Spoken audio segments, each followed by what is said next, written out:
Seja bem-vindo ao Conhecendo o Espiritismo. Sou Evelyn Freire e estou com você novamente aqui no nosso estudo aprofundado da doutrina espírita e vamos conversar hoje sobre o islamismo.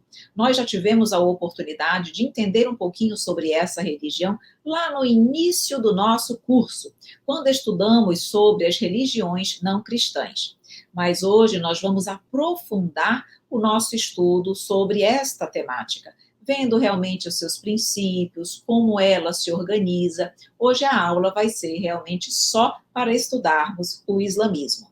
Portanto, você está convidado a continuar conosco no nosso estudo e a presenciar mais uma aula. E eu convido você também para se inscrever no nosso canal, curtir, compartilhar e comentar os nossos vídeos. Meus queridos amigos, nós vamos, no estudo de hoje, portanto, elaborar uma linha histórica do islamismo e vamos analisar os principais ensinamentos da religião islã à luz do entendimento espírita. Nós vamos ter, então, aí a oportunidade de ver que há muitas coisas que se relacionam com a doutrina espírita. Vamos entender por que o islamismo chegou ao planeta, qual era o objetivo de Jesus, da espiritualidade amiga, quando permitiu que Maomé, que é exatamente o fundador do islamismo, qual o objetivo para a nossa humanidade. Vamos observar se o objetivo da espiritualidade amiga foi ou não cumprido completamente, ou pelo menos parcialmente, por Maomé. Então hoje a aula vai ser bem interessante, tenho certeza que você vai gostar. Trazendo as ideias iniciais do islamismo, nós vemos que o islamismo não deixou de ser um grande benefício para a época em que surgiu e para o país onde nasceu, porque fundou o culto da unidade de Deus sobre as ruínas da idolatria. Então, essa informação é trazida para nós por Allan Kardec na Revista Espírita. O islamismo, ou Islã, é uma religião monoteísta, revelada por Deus, ou Alá, ao profeta Maomé, segundo a tradição islâmica, cujos ensinamentos estão contidos no livro Alcorão. Ao contrário do que se pensa, o Islã não foi enviado a um só povo, os árabes. As suras, e nós vamos entender o que são as suras no decorrer do nosso estudo, dizem: e não lhe enviamos senão como misericórdia para a humanidade. Então, aqui nós já percebemos que o Islã tinha o objetivo de implantar o monoteísmo, de trazer essa ideia de uma forma muito mais forte, muito mais verdadeira para aquele povo. A implantação do monoteísmo na Terra veio com Moisés, nós já estudamos isso. Mas nessa região era importante que aquelas ideias de idolatria, elas caíssem por terra e que a ideia do monoteísmo realmente ganhasse força. Então, isso o Islã conseguiu.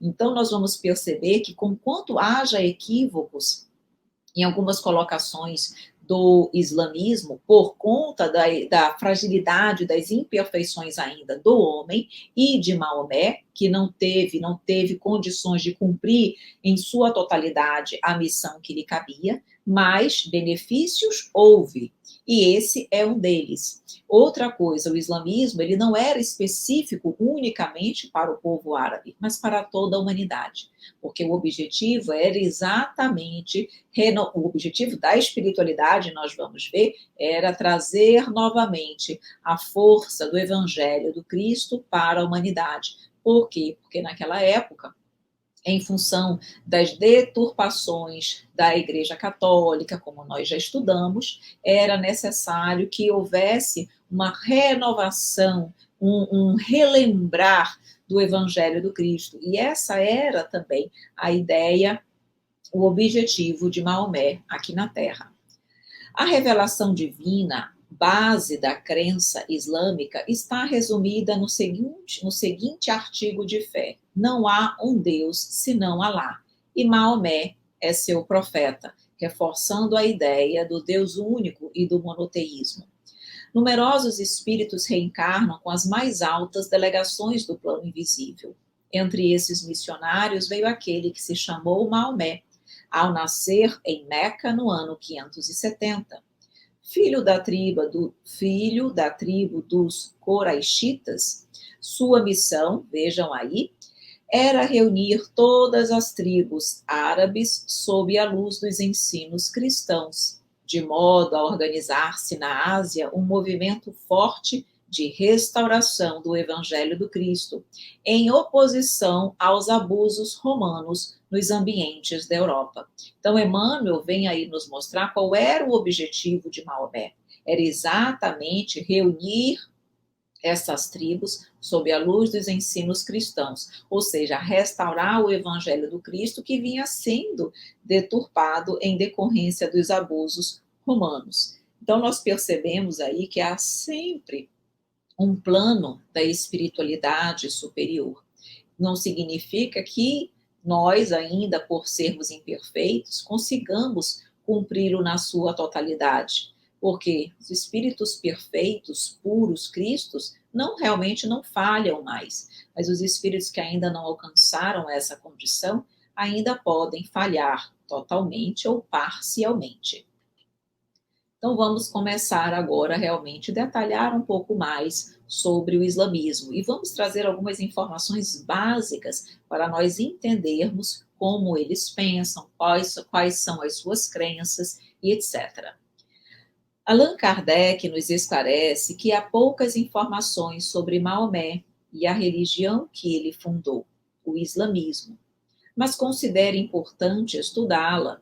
Esclarece ainda que, a despeito de suas imperfeições, o islamismo não deixou de ser um grande benefício para a época em que surgiu e para o país onde nasceu, porque fundou o culto da unidade de Deus sobre as ruínas da idolatria.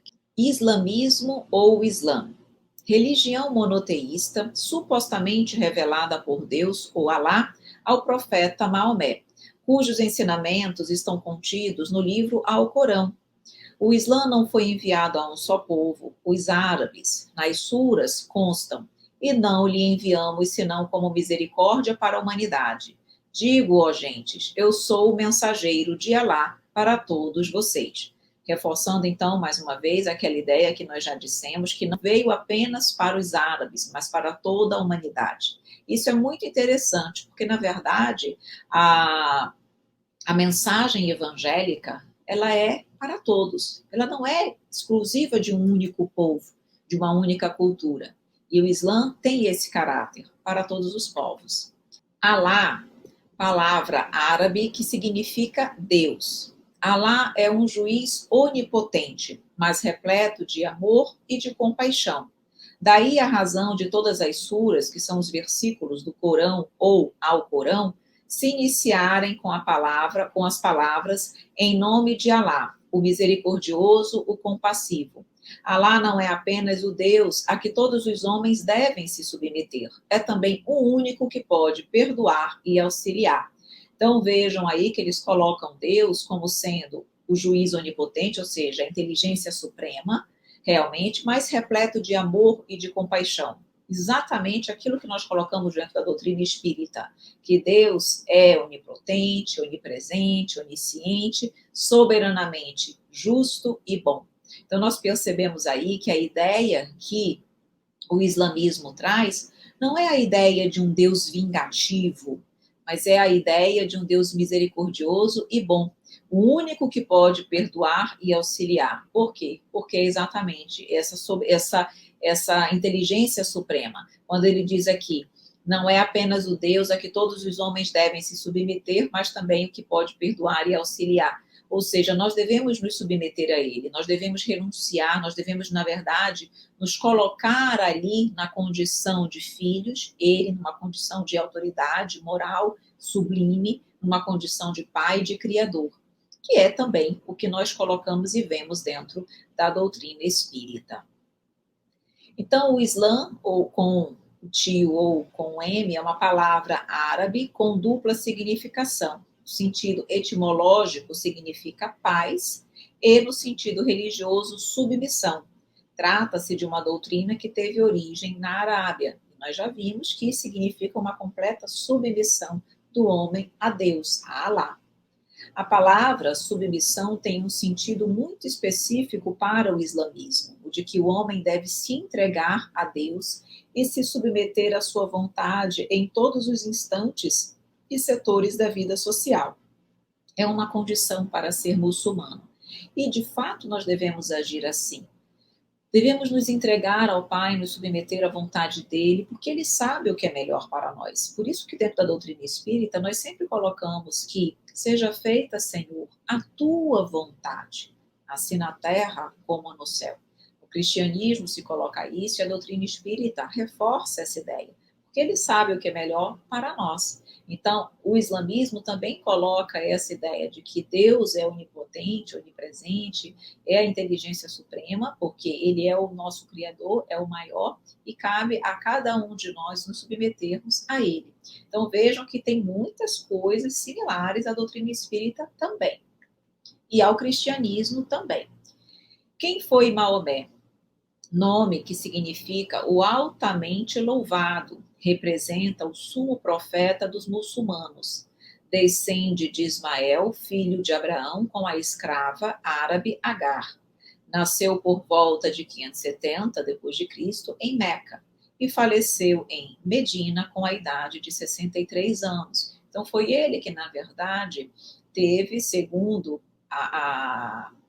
informa, na verdade, o islamismo, a doutrina, a sua história, de que Deus teria revelado o islamismo a Maomé. Então ele teria sido realmente o maior profeta, porque trouxe essa revelação, através dele, essa revelação foi trazida à humanidade.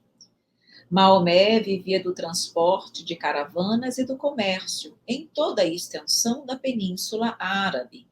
Órfão de pai antes do nascimento, Maomé foi criado até os 6 anos por sua mãe. Após o falecimento desta, foi educado pelo avô e tio paternos, ambos politeístas.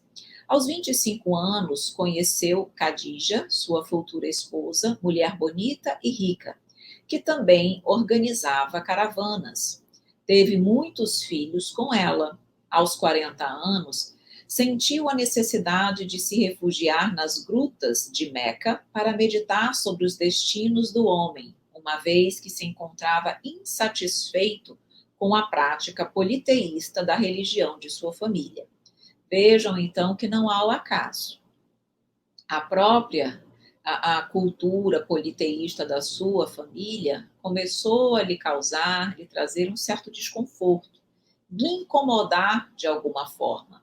Então, aos 40 anos, quando ele se refugiou nas grutas, era o chamado para aquilo que ele veio fazer na Terra, a missão dele. Ele tinha um objetivo, naquele momento, em tese, ele já estava ali em condições de iniciar o seu trabalho.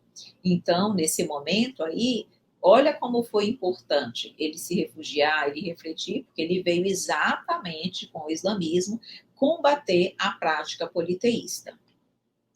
A história do Islã nos informa que certa vez Maomé meditava na caverna do Monte Hira, no início do ano 610 depois de Cristo, quando o anjo Gabriel lhe apareceu e disse: "Tu és o escolhido". Em seguida, lhe transmitiu os primeiros versículos da revelação corânica. Um instante do contato de Maomé com o anjo é chamado de Noite do Poder, porque, segundo a tradição islâmica, nessa noite foi possível ouvir o mato crescer e as árvores falando, e as pessoas que presenciaram essas coisas enxergavam pelos olhos de Deus. Vemos então aqui nesse fato que tudo de fato foi planejado pela espiritualidade, por Jesus. Por que que o anjo Gabriel teria aparecido a Maomé se essa não fosse a vontade do Pai? Se assim não tivesse que acontecer, se ele também não tivesse que ser chamado, ter esse chamado para trazer à humanidade algo de novo, ou de novo não, novo no sentido de que mudaria, era para mudar um pouco as concepções que estavam presentes naquela época. Mas, na verdade, ele veio, o objetivo dele não era trazer algo novo, mas resgatar o Evangelho do Cristo, certo? Tanto é que o anjo Gabriel apareceu para ele, assim como apareceu para Maria, para José e tantos outros. Maomé relata que durante o contato com Gabriel entrou em profundo transe e que sua alma foi marcada como por ferro em brasa pelas palavras pronunciadas pelo anjo. Reza a tradição que sua esposa lhe teria dito: Rejubila-te, caro esposo meu, e enche o teu coração de alegria, pois serás o profeta deste povo. Maomé acreditava que somente o islamismo conduziria a humanidade à salvação, porque o judaísmo e o cristianismo haviam corrompido o significado da revelação de Deus. Então, nós vemos aí que Maomé tinha plena consciência da corrupção que o evangelho havia sofrido com o judaísmo e com o cristianismo, ou seja, a revelação divina que havia acontecido no passado havia sido modificada em função dos interesses do homem. E nesse momento aí, ele tem consciência do seu trabalho, da missão que ele vinha desempenhar, que era exatamente essa renovação da simplicidade, da revelação de Deus, da ideia do cristianismo. Só que ele também era um homem ainda com as suas imperfeições, com as suas fragilidades, e nós vamos ver que ele pecou também um pouco na sua missão. E isso se mostra em função de algumas informações, de algumas revelações, entre aspas, que constam no Alcorão. Nós percebemos ali que há informações, orientações que têm um caráter eminentemente divino e outras que já refletem ainda o orgulho, o egoísmo, a prepotência do homem, mostrando que ele também foi falho, que ele também se deixou, de alguma forma, influenciar pelas imperfeições da humanidade. O que significa Corão ou Alcorão? Os vocábulos têm o significado literal de leitura por excelência ou recitação. É o livro sagrado do islamismo, escrito em língua árabe, e teria sido revelado por Alá a Maomé por intermédio do anjo Gabriel. Após a revelação, Maomé passou a ser reconhecido pelos muçulmanos como o maior dos profetas, o último mensageiro divino. O Corão foi documentado durante a vida do profeta por cerca de 43 escribas, que receberam o título de califas. Maomé não escreveu nada, porque ele era iletrado. Então vejam que interessante aí, não foi ele que escreveu. Ele trazia a revelação, mas eram os escribas que iam, de fato, documentando essas revelações trazidas por Gabriel, pelo anjo Gabriel. O Corão possui 114 suratas ou suras, que ali colocamos aqui, semelhantes a capítulos bíblicos, cada uma delas contendo um número variável de versículos. Nas suratas encontramos relatos da história dos povos antigos, leis que regulamentam a vida do muçulmano, fatos científicos, previsões sobre a vida futura e várias explicações para entender o Criador. Como nós vamos ver ainda no decorrer da nossa aula, tudo se encontra no Alcorão, tá? O Alcorão, ele não é só uma religião, ele traz ali a parte política também. Então, toda a política e toda a religião do muçulmano é com base no Alcorão. Então, nós percebemos o quão importante é o Alcorão para o povo muçulmano, certo? As suratas abrangem normas sobre a crença em Deus, em seus anjos, em seus livros, em seus apóstolos e sobre o dia do juízo final. Dizem respeito aos rituais e à jurisprudência da religião islã. O Corão só é considerado legítimo se escrito em árabe, uma vez que qualquer tradução significa deturpação do texto original. Assim, o seguidor da doutrina do Islã ou muçulmano tem como obrigação saber a língua árabe para poder ler o Corão. Olhem que interessante essa colocação. Eles não aceitam que ela seja traduzida. Nós sabemos que a Bíblia, ela, em função das inúmeras traduções que ela sofreu, ela teve muita modificação. Então, nessa transliteração aí, o que acontece? Muitas coisas daquilo que era original se perdeu. Foi alterado, foi modificado, foi corrompido. E o Alcorão, eles não permitem que isso aconteça.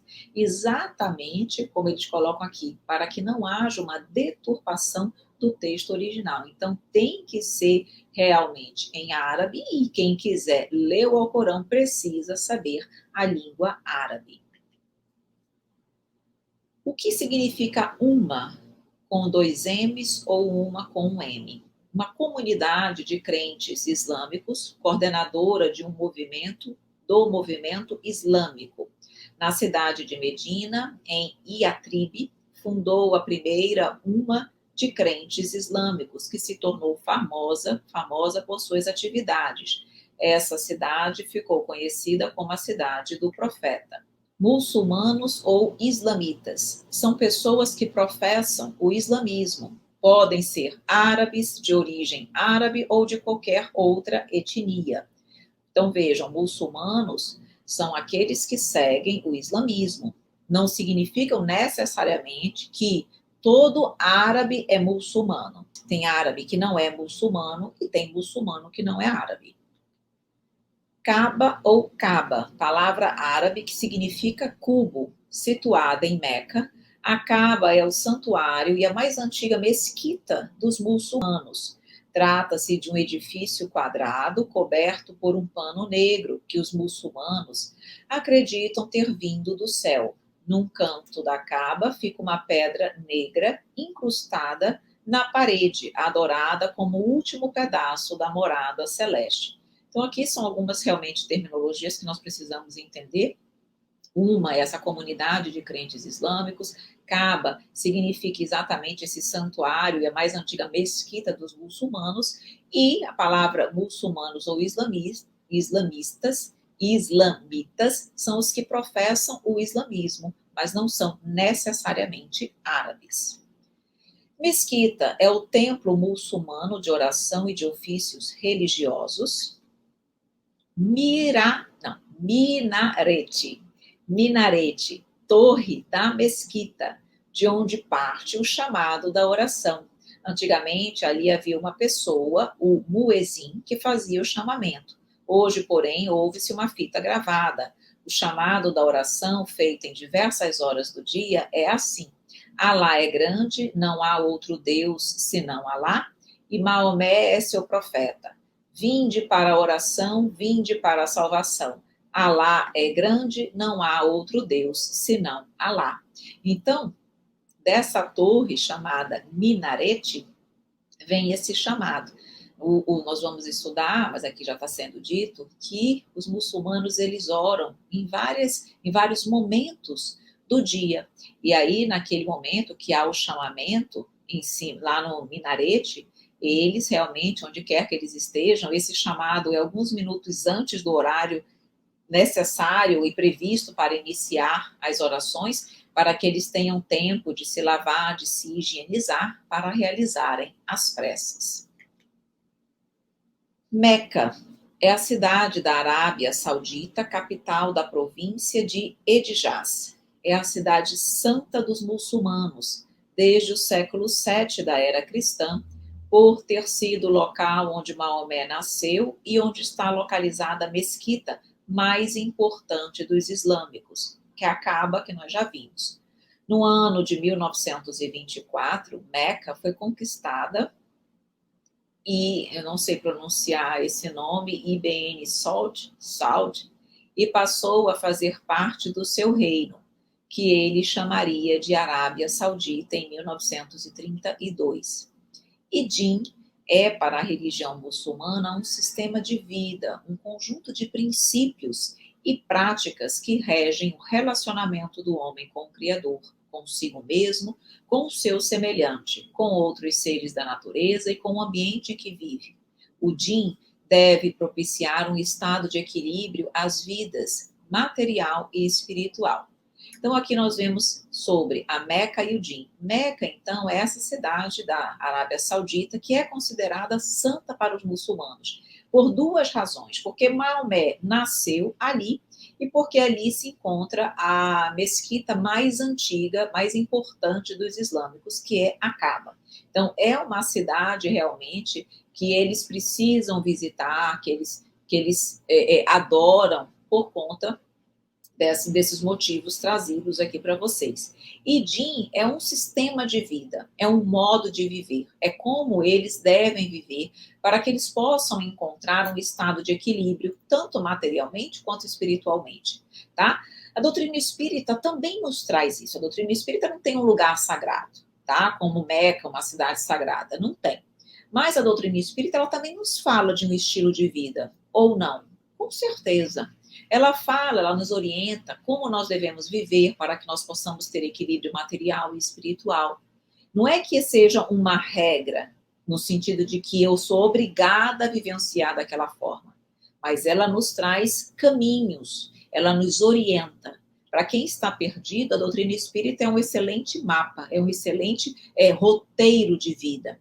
Então vejam que o islamismo tem algo parecido, que é o que eles chamam de din, que é exatamente esse conjunto de princípios e práticas que regem o relacionamento do homem, e vejam, do homem com o Criador, consigo mesmo e com os semelhantes. E a doutrina espírita nos orienta como nós devemos agir em relação e diretamente com Deus, conosco e com o próximo. Então, aqui eu vejo também algo muito próximo, muito similar das ideias. Não que eles preguem as mesmas coisas, mas eles têm também um sistema de vida, uma orientação nesse sentido, assim como a doutrina espírita. Vamos então estudar agora a filosofia do islamismo. Então, a doutrina islã possui 3 princípios, artigos de fé, indissociáveis. O credo deles trata-se de uma revelação divina e de uma religião monoteísta. Então, eles acreditam que o islamismo é uma revelação divina que se fez presente, foi trazida ao homem através de Maomé, e ela é essencialmente monoteísta. Fala dos deveres religiosos dos muçulmanos, das criaturas, então estão resumidos em 5, sendo considerados os pilares da revelação, e as relações pessoais, que é o din, os princípios éticos e políticos ensinados pelo islamismo. Então, o credo, os deveres religiosos e as relações pessoais são artigos de fé indissociáveis. Não tem como você, dentro do islamismo, você acreditar ou você cumprir um e os outros não. É algo que você tem que estar. É um conjunto, como se fosse realmente, assim como a doutrina espírita tem a ciência, a filosofia e a religião, tem o tripé, eles também têm nesse sentido. Então vamos estudar um pouquinho sobre o credo, já que ele separa ali em 3 princípios, 3 bases, 3 pilares, vamos entender um pouquinho o que diz cada um deles. Então, em relação ao credo islâmico, sempre se julga mal uma religião quando se toma como ponto de partida exclusivo suas crenças pessoais. Se nos reportarmos ao meio onde ela surgiu, aí encontramos quase sempre, se não uma justificativa completa, ao menos uma razão de ser. É necessário, sobretudo, penetrar-se no pensamento inicial do fundador e dos motivos que o guiaram. Para apreciar a obra de Maomé, é preciso remontar à sua fonte, conhecer o homem e o povo ao qual ele se havia dado a missão de regenerar. E só então se compreende que, para o meio onde ele vivia, seu código religioso era um progresso real. A revelação divina, base da crença islâmica, está resumida no seguinte artigo de fé: não há um Deus senão Alá e Maomé é seu profeta. E aqui me veio à mente de uma forma muito parecida, um pouco Moisés. E os regramentos trazidos por Moisés, nós sabemos que Moisés tem a parte da lei, que é a lei divina, que é o decálogo, e a lei civil, que ele mesmo precisou estabelecer diante daquele povo embrutecido. E vejam, então, que no caso do islamismo, também ele tem esse caráter. Hoje, nós aqui, quando lemos e vemos algumas discrepâncias, algumas coisas que nós achamos completamente fora do processo de igualdade, de tudo, nós questionamos. Mas o que vem aqui a doutrina nos trazer para a reflexão vamos entender o momento em que surgiu, a condição, o tempo, como era aquele povo, como eles viviam, o que Maomé procurou trazer, nos colocarmos um pouquinho naquele momento, naquela época. Porque quando nós nos situamos no hoje, nós estamos vendo de uma forma muito distante. Mas quando nós compreendemos a condição, a situação, o momento histórico que eles viviam, fica muito mais fácil de nós percebermos que o islamismo foi sim um progresso em relação ao que eles viviam. Eles eram politeístas, eles também ali estavam em função do processo de corrupção que aconteceu com o judaísmo e com o cristianismo, eles estavam precisando dessa renovação ou dessa lembrança dos ideais do cristianismo. Então, Maomé tinha esse objetivo. Enquanto ele possa não ter conseguido 100%, a necessidade existia. Então, por isso que é importante nós buscarmos o pensamento inicial do fundador, e nós vimos os motivos que o guiaram. Ele queria o quê? Salvar a humanidade em função da corrupção que havia acontecido nos outros credos. Então, muito correta, muito lógica. Na verdade,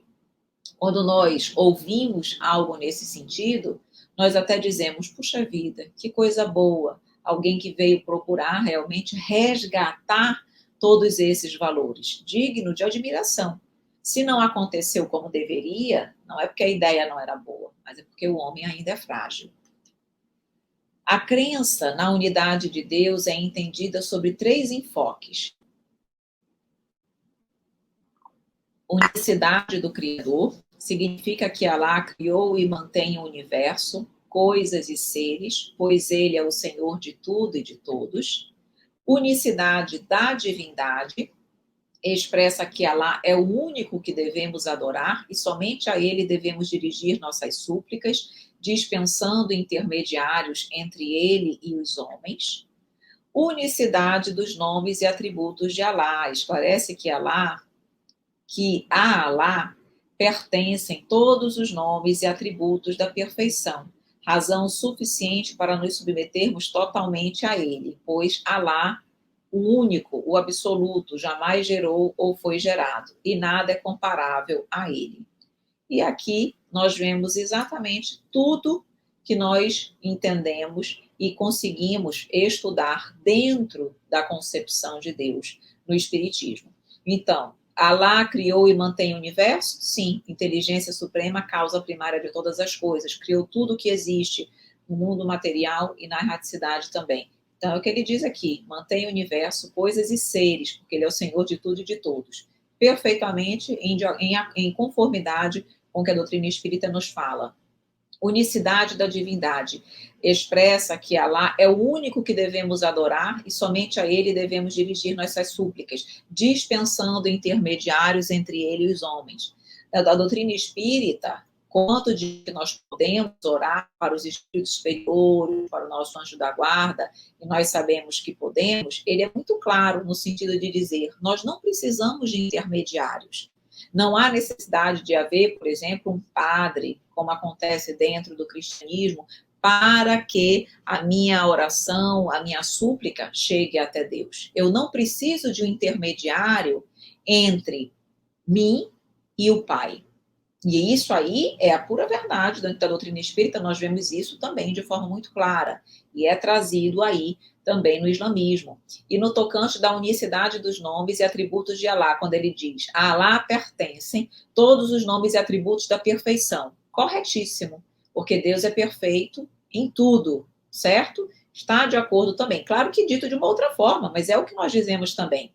Razão para que nós nos submetamos completamente a Ele. Então, também bem de acordo com a doutrina espírita. O credo em Deus único produz, como consequência, a crença na existência de anjos, que nos livros sagrados do islamismo são entendidos como mensageiros divinos que executam as determinações de Alá. Esses mensageiros são feitos de luz, possuem mãos pés e asas, incansáveis, jamais agridem. Possuem poderes sobrenaturais, são extremamente virtuosos, têm várias ocupações e podem assumir a forma humana. Aqui há uma diferença entre a ideia deles e a concepção da doutrina espírita, porque a doutrina espírita também fala que há os anjos, existem os anjos, mas os anjos não são seres à parte da criação. São espíritos que nasceram simples e ignorantes como nós, cresceram, evoluíram e chegaram à condição de espíritos puros, chegaram, adentraram o reino angélico, tá? E não é que eles tenham poderes sobrenaturais, eles não têm poderes sobrenaturais, eles são realmente espíritos puros e aquilo que as potencialidades, os atributos da perfeição lhes garante realizar o que Jesus realizava. Mas isso não decorre de poderes sobrenaturais, mas sim da perfeição do espírito que lhe concede usufruir dos atributos do espírito de uma forma ampla e restrita. Então, aqui já uma diferenciação, no sentido de que eles têm uma ideia de anjos realmente mais. Não digo, a nossa é mais sensata, a nossa é mais palpável, a nossa é mais realista, a deles é uma coisa um pouco mais folclórica, tá? Quando revestidos, em relação aos anjos, quando revestidos de corpo físico, os mensageiros divinos se revelam como pessoas especiais, portadoras de uma missão divina, apesar de possuírem corpos de carne e ossos, de sentirem o que nós sentimos, de adoecerem e morrerem como qualquer um de nós. Quanto a isso, perfeito. Os espíritos puros que resolvem vir à Terra já vêm numa condição de missão. E eles, embora possuindo corpos de carne e ossos e sentirem o que nós sentimos, são pessoas especiais, portadoras de uma missão diferente, que vêm com o objetivo de auxiliar a humanidade. Perfeito em relação à doutrina. O credo islâmico aceita e venera alguns livros considerados sagrados, porque foram revelados por Alá por meio dos mensageiros que assumiram a forma física. Os principais livros sagrados são a Torá de Moisés, Salmos de Davi, Evangelho de Jesus, o Alcorão como último dos livros santos, o qual permanece inalterado. Abraão, Moisés, Jesus e Maomé são mensageiros divinos entre os 25 citados no Corão. Então, aqui já vemos uma diferença, porque a doutrina espírita não venera nada. A doutrina espírita não venera imagens, a doutrina espírita não venera livros, tá? Embora reconheça a importância dos livros, do conteúdo daquilo que eles trazem, isso sim, mas não venera os livros individualmente, tá? O conteúdo é importante para a renovação do ser, para a evolução das criaturas. A crença no dia do juízo final é um outro artigo de fé islâmica, também diferente do que a doutrina fala, porque a doutrina espírita não fala desse juízo final, não da forma como os outros credos falam, certo? Como os outros credos falam. A doutrina espírita nos mostra que o juízo final, de uma certa forma, é o que acontece quando termina cada uma das experiências reencarnatórias, onde há, de uma certa forma, uma certa avaliação daquilo que nós fizemos de bom e de ruim, e onde nós vamos viver uma vida mais ou menos feliz, a depender das coisas boas ou ruins que nós tivermos feito. Mas não é um juízo final, é sempre um juízo parcial. Por quê? Porque a nossa destinação é sempre a perfeição. Então, nós vamos chegar a ela mais cedo ou mais tarde, tá?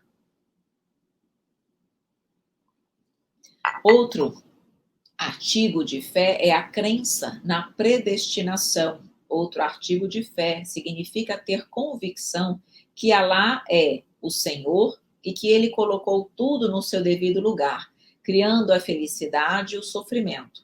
Dessa forma, o tempo da vida de cada um está nas mãos de Alá.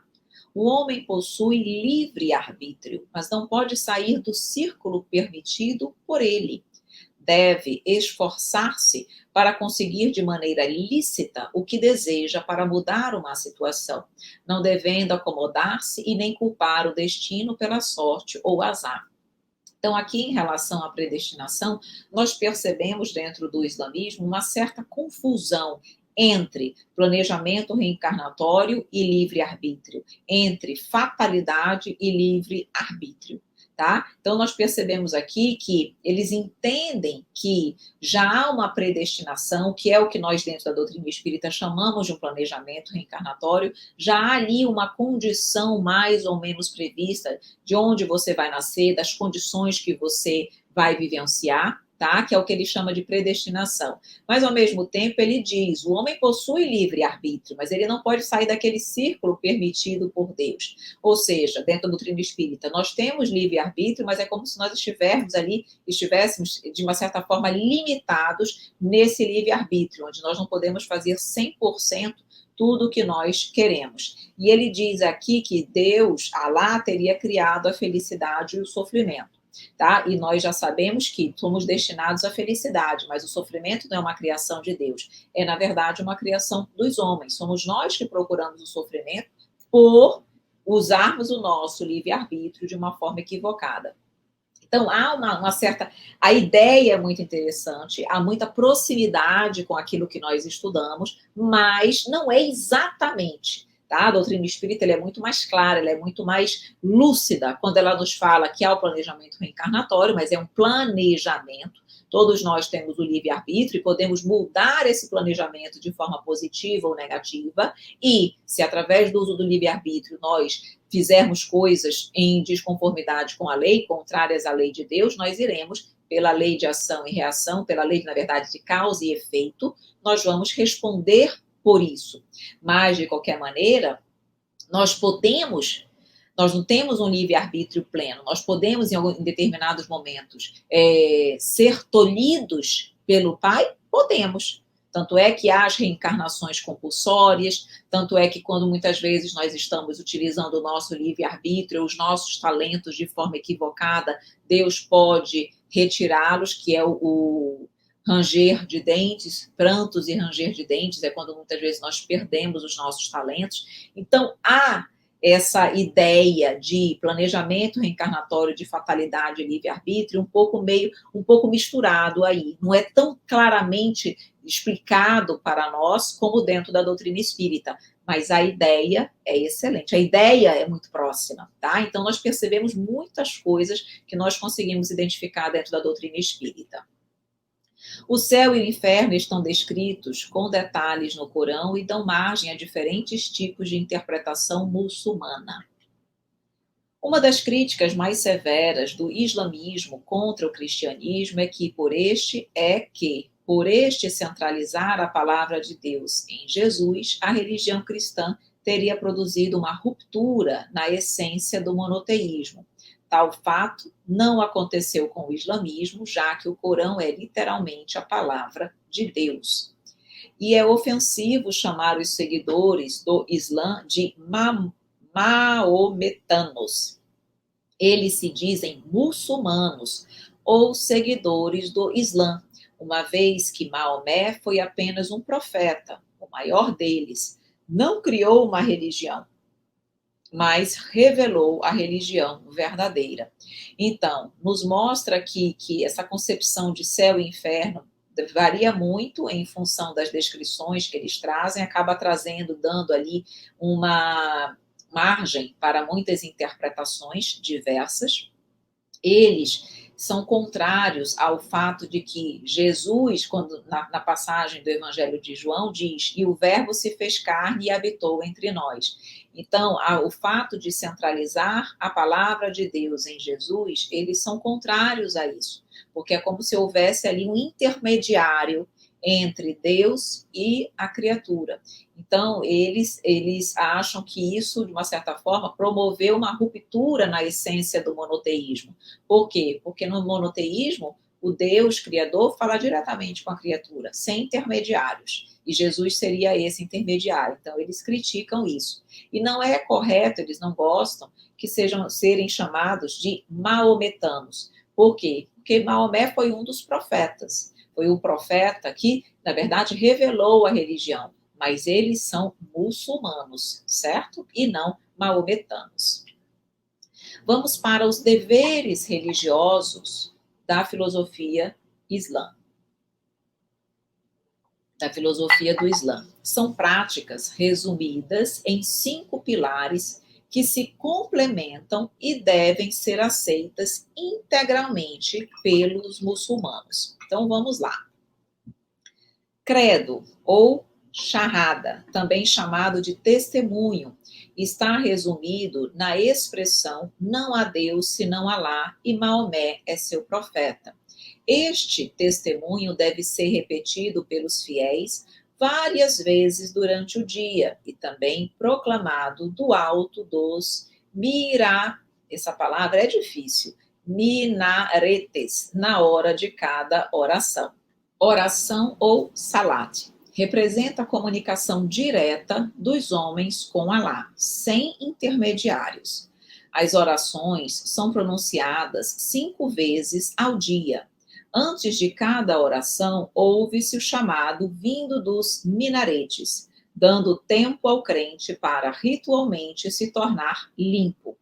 A maioria das orações islâmicas são fórmulas fixas, embora haja também a oração espontânea.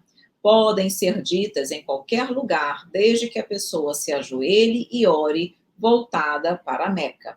É recomendável que o fiel faça uma das preces diárias na mesquita, ou que aí ore pelo menos uma vez por semana. Então, eles são chamados a orar 5 vezes ao dia. Quando há o chamado, esse chamado é o de alguns minutos antes, para que eles possam se tornar limpos, ou eles tomam um banho, ou eles lavam pelo menos as mãos e o rosto, né, os braços aqui e o rosto, para que eles possam fazer essa oração. Normalmente são preces decoradas, fixas, fórmulas fixas, mas também a oração também pode ser espontânea, como nós sabemos dentro da doutrina espírita, que tanto as orações espontâneas como as que são preces feitas têm validade, desde que seja feita com verdade, com sentimento, com o coração. Aqui, interessante, quando ele coloca que podem ser feitas em qualquer lugar, desde que ela se ajoelhe e ore voltada para a Meca. Então, e aqui nós já percebemos uma ritualística que não existe dentro da doutrina espírita. Tanto a questão do credo, da expressão que eles falam, quanto da questão da ritualística, é algo que não existe dentro da doutrina espírita, embora a importância da oração seja reconhecida.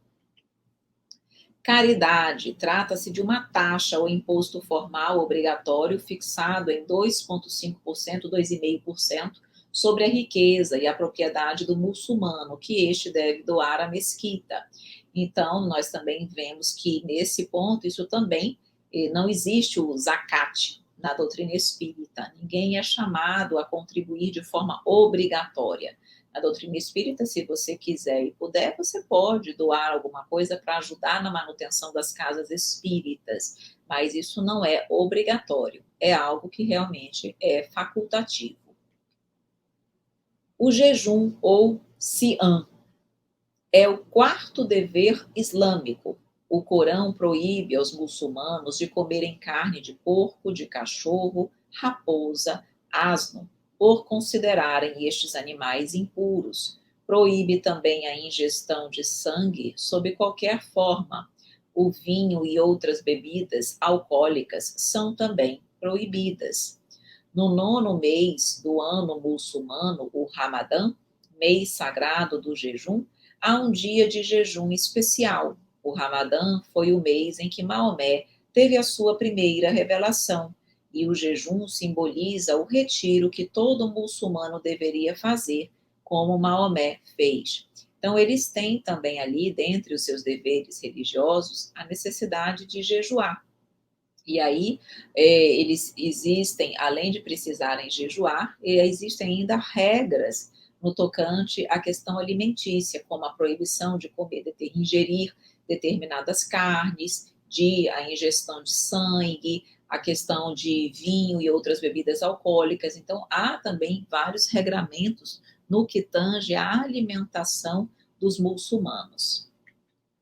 E ainda, um outro dever religioso é a peregrinação a Meca ou Hajj. É o quinto dever religioso. Cabe a todo muçulmano adulto que tenha condições realizar peregrinação a Meca pelo menos uma vez na vida. Para os muçulmanos, Meca e Caba são o centro do mundo. Não só os fiéis se voltam para Meca quando oram, também as mesquitas são construídas com o eixo mais longo apontando para lá. Em Meca, o primeiro rito é caminhar em torno da Caba 7 vezes. Outro rito importante acontece entre o meio-dia e o pôr do sol, quando os peregrinos se postam no Monte Arafat, sem permissão de proteger a cabeça do sol intenso, renovando assim o seu pacto com Deus. Segundo a tradição, foi no Monte Arafat que Adão e Eva se encontraram de novo depois de expulsos do jardim do Éden. Então, nós percebemos aí a importância que eles dão realmente à Meca e à Caba. Tanto é que faz parte, é um dos deveres religiosos, um dos deveres deles, dos muçulmanos, essa peregrinação à Meca pelo menos uma vez na vida. E, como diz aqui, o primeiro rito é caminhar em torno da Caba 7 vezes. Então, há aí realmente uma importância muito grande dada à Meca e também à Caba.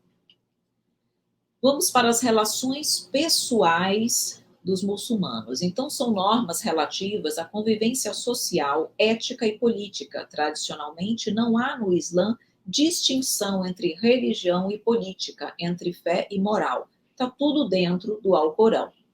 Todas as obrigações religiosas, morais e sociais estão estabelecidas na sagrada lei muçulmana, a Sharia. Trata-se de um conjunto de leis que se fundamentam no Corão e também no Sunna e no Hadith. No Corão, há instruções fixas e rígidas sobre o governo, a política, a sociedade, a economia, casamento, moral, o status da mulher e etc. Tem tudo no Corão, tem tudo, tá? Então, não há uma lei diferenciada. Toda, ou seja, há uma lei que regulamenta, que regula a religião muçulmana e a política. Não. Está tudo ali realmente tratado, fundamentado no Corão. Se o Corão não fornecer instruções precisas sobre assuntos específicos, os muçulmanos as pesquisam no Sunna, que são relatos de ações, palavras e reflexões definidas por Maomé e pelos califas.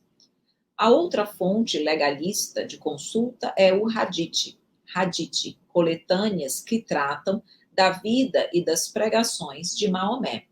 Essas fontes, inclusive o Corão, se reportam a uma vida em sociedade que não mais existe, surgindo, pois, a necessidade de se fazer adaptações no presente. As adaptações seguem dois princípios, o da similaridade ou analogia e o do consenso. Então vejam aqui, tudo está no Corão. Quando o Corão não fornece as instruções precisas sobre determinados assuntos, eles vão buscar no Sunna, que são esses relatos das ações, palavras e reflexões definidas por Maomé. Então, vão buscar nessas ações, nessas reflexões dele, a resposta, a solução para aquele assunto específico, ou ainda no Hadith, que são essas coletâneas que tratam da vida e das pregações de Maomé. Então, pode ser que ali eles também encontrem alguma informação que os oriente na condução do que acontece na vida atual. Mas é o que ele diz aqui. Aquilo ali trata de uma época que nós não vivemos hoje. Isso aí foi há quantos séculos? Então, é claro que os problemas são diferentes, a vida na sociedade é diferente, então eles precisam adaptar, eles precisam fazer uma adaptação para que eles consigam aplicar o Corão, o Alcorão, na vida, no mundo atual. E essa adaptação segue dois princípios, o da similaridade ou analogia e consenso. O que é o da similaridade ou analogia? Casos similares. Eles vão ver um caso que esteja no Alcorão, que diga a respeito do que acontece, eles vão tentar fazer uma analogia com o que acontece hoje. Ou seja, eles vão buscar o caso de hoje, não existe lá no Alcorão, mas pode existir um caso parecido. Então, em função da solução dada, aquele caso parecido, eles vão aplicar no caso atual. E o consenso, o nome já diz, é aquilo que prepondera, o consenso da maioria, nos momentos das uniões, das assembleias, onde os grupos muçulmanos, os chefes religiosos se reúnem, ali são tomadas decisões, e aquelas decisões foram tomadas por um consenso, por uma maioria. Então, aquelas decisões, elas viram meio que regras. E aí, em função disso também, essas adaptações que precisam ser feitas tomam como base as informações, as decisões tomadas nessas assembleias, em função desse consenso. Uma das subdivisões do movimento Islã, os xiitas, aceitam, além dessas três fontes citadas, Corão, Suna e Hadith, a interpretação dos imãs. Já os sunitas não aceitam qualquer interpretação islâmica ocorrida após Maomé. O Corão não questiona o direito à propriedade privada, mas impõe certas limitações ao acúmulo de riquezas e bens, porque, sendo a riqueza uma tentação, afasta os homens de Deus. Então, esses aqui são dois parágrafos interessantes. O primeiro, falando aí da questão dos xiitas e sunitas, que são subdivisões do movimento islã. Então, dentro ali dos muçulmanos, há aqueles que se colocam na condição de xiitas, que aceitam outras fontes de adaptação, de interpretação, e existem também os sunitas, que já não aceitam nada. Então, são ali meio que alguns extremos dentro dos muçulmanos. Tá? E o segundo, nós não temos isso dentro da doutrina espírita, tá? Mas em relação ao segundo parágrafo, é bem interessante, que nos fala aí da questão da riqueza, da tentação que afasta os homens de Deus. E isso nós vemos muito claramente dentro da doutrina espírita, que nos alerta sobre o cuidado que nós precisamos ter para com a riqueza.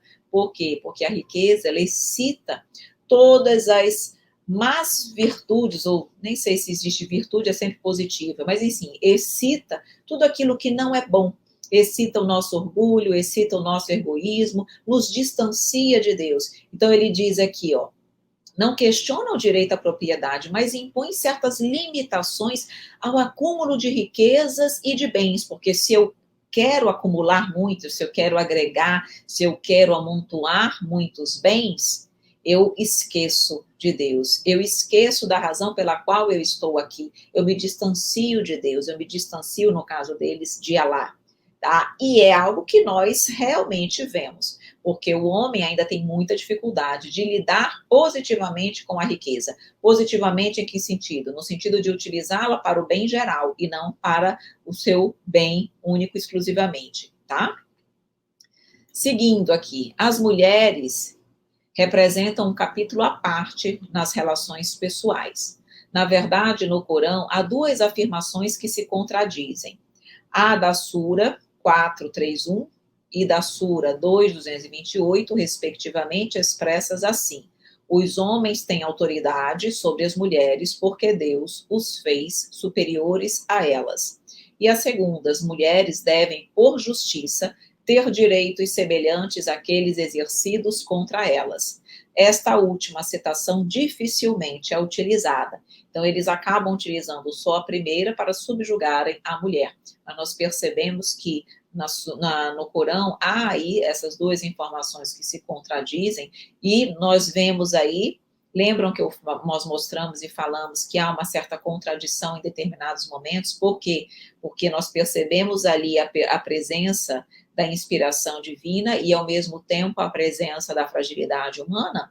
Essa aí essa observação em relação às mulheres é uma prova dessa dualidade entre a inspiração, a revelação divina e o que deveria vigorar com as fraquezas humanas. Então, é notória a diferença de tratamento que é dado aos homens daquele que as mulheres recebem, sobretudo dentro do casamento. A poligamia é permitida e o divórcio é possível desde que iniciado pelo homem. A circuncisão é obrigatória. A mutilação sexual das mulheres não encontra qualquer referência no Corão. No entanto, é praticada em alguns países muçulmanos, notadamente nos do norte da África. A tradição de usar o véu ou chador não encontra apoio no Corão. Foi uma tradição iniciada pelas mulheres pertencentes a famílias ricas. Entretanto, o Corão orienta os maridos no sentido de surrarem as esposas. Quanto àquelas de quem temes desobediências, deves admoestá-las, enviá-las a uma cama separada e bater nelas. Então, aqui mostra que a mutilação sexual não está prevista no Corão, mas acaba que é utilizada e praticada em alguns lugares. A tradição de usar o véu também não está prevista no Corão, decorreu realmente de uma tradição das mulheres que, como coloca aqui, pertencentes às famílias ricas. Já o tocante a surrar as esposas, bater nas esposas, isso está previsto no Corão.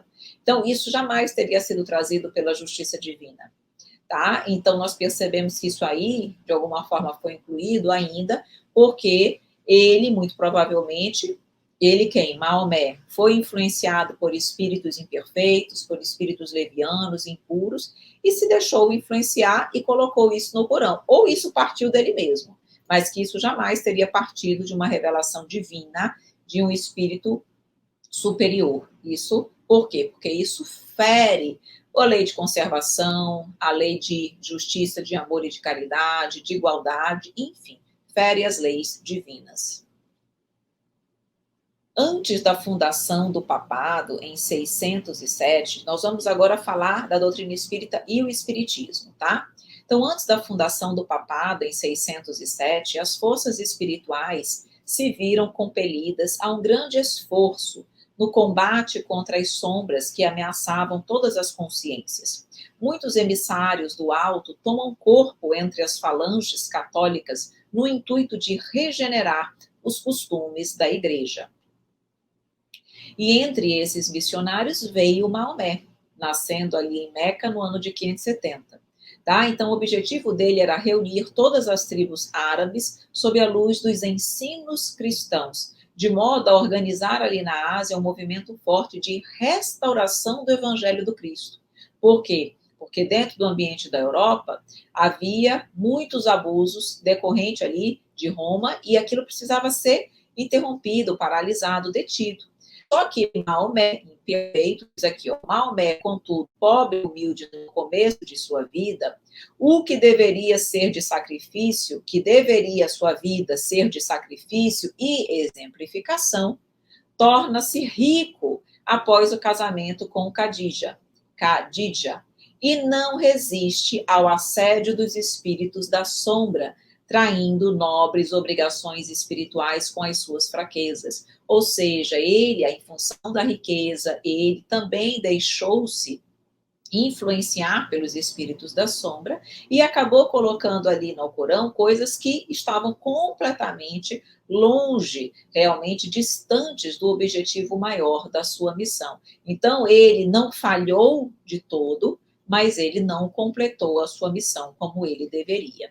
Então, muitas vezes, vejam aí, muitas vezes foi aconselhado por seus mentores do alto, nos grandes lances de sua existência, mas não conseguiu triunfar das inferioridades humanas. É por essa razão que o missionário do Islã deixa entrever nos seus ensinos flagrantes contradições, como nós vimos há pouco em relação às mulheres. Tá? Então, ele veio com altos propósitos, mas também ainda imperfeito, tinha as suas fragilidades, acabou sendo também um objeto de fracasso, de falha, em função das influenciações dos espíritos das sombras, certo? Por essa razão, o islamismo, que poderia representar um grande movimento de restauração do ensino de Jesus, corrigindo desvios do papado nascente, assinalou mais uma vitória das trevas contra a luz e cujas raízes era necessário extirpar. Certas práticas impostas por Maomé não encontram apoio na revelação islâmica. Então, sabemos que ele vulgarizou a palavra infiel entre as várias famílias do seu povo, designando assim os árabes que lhe eram insubmissos, quando a expressão se aplicava perfeitamente aos sacerdotes transviados do cristianismo. Então, a palavra ela foi vulgarizada de uma forma indevida. O infiel era para falar daqueles sacerdotes que se transviaram do cristianismo, que não seguiram o cristianismo como deveriam seguir, e não para dizer aqueles que eram insubmissos, que lhe eram insubmissos. Então, houve aí o quê? Uma deturpação, realmente, do objetivo maior da palavra infiel, certo?